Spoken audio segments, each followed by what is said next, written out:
টানা ৫৮ দিনের নিষেধাজ্ঞা শেষে সাগরে মাছ ধরা শুরু হয়েছে, যেমনটি আমরা জানাচ্ছিলাম দর্শক।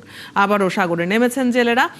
এবারে আমরা জেনে নেব পটুয়াখালীর রাঙাবালির খবর। সেখান থেকে সরাসরি যুক্ত হচ্ছেন সহকর্মী কামরুল হাসান। কামরুল, সাগরে মাছ ধরতে জেলেদের প্রস্তুতি কেমন দেখছেন এবং আশানুরূপ মাছ পাচ্ছেন কিনা তারা কি বলছেন? জি অদিতি, টানা ২ মাসের অলস সময় কাটানোর পর জেলেরা কিন্তু মাছ ধরা শুরু করেছে বঙ্গোপসাগরে। ইতিমধ্যেই কিন্তু জেলে ট্রলারগুলো সাগরের উদ্দেশ্যে একের পর এক ছেড়ে গিয়েছে মধ্যরাত থেকে। এখনও ২-১টি ট্রলার ঘাটে রয়েছে, সেই ট্রলারগুলো প্রস্তুত করা হচ্ছে সাগরের উদ্দেশ্যে। বরফ এবং প্রয়োজনীয় সরঞ্জামাদি জ্বালানি নিয়ে এই গভীর সাগরের উদ্দেশ্যে তারা ছুটে গিয়েছেন এবং দীর্ঘদিন পর আবার কর্মচাঞ্চল্য ফিরেছে উপকূলের মৎস্য ঘাটগুলোতে। সাগরে অবস্থান করা কয়েকজন জেলের সঙ্গে আমাদের কথা হয়েছে। তারা বলছিলেন যে ইতিমধ্যে কিন্তু কোনো কোনো ট্রলারে ইলিশ ধরা পড়ছে, ৩০০ থেকে ৬০০ গ্রাম ওজনের ইলিশ পাচ্ছেন তারা। পাশাপাশি পাওয়া যাচ্ছে অন্যান্য সামুদ্রিক মাছও। জেলেরা বলছেন যারা আসলে মাছের বিচরণ স্থান চিহ্নিত করতে পেরেছেন তাদের ট্রলারে কিন্তু মাছ উঠছে। তবে কোনো কোনো ট্রলারে হতাশার কথাও জানিয়েছেন। তারা বলছেন যে এখনো তাদের ট্রলারে কাঙ্ক্ষিত পরিমাণে মাছ ধরা পড়ছে না।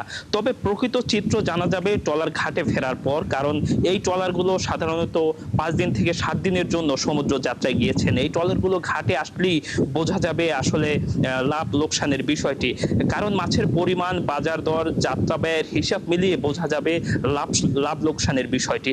তবুও মৌসুমের শুরুতে মাছের উপস্থিতি জেলেদের মধ্যে আশার সঞ্চার করেছে এবং সেই সঙ্গে অদিতি আপনাকে বলতে চাই যে এই যে নিষেধাজ্ঞাকালীন সময় বাজারেও কিন্তু সামুদ্রিক মাছের সরবরাহ কমে গিয়েছিল। এই যে এখন আবার বঙ্গোপসাগরে মাছ ধরা শুরু হয়েছে, এর মধ্য দিয়ে কিন্তু সামুদ্রিক মাছের কিন্তু সরবরাহ বাজারগুলোতে বাড়বে।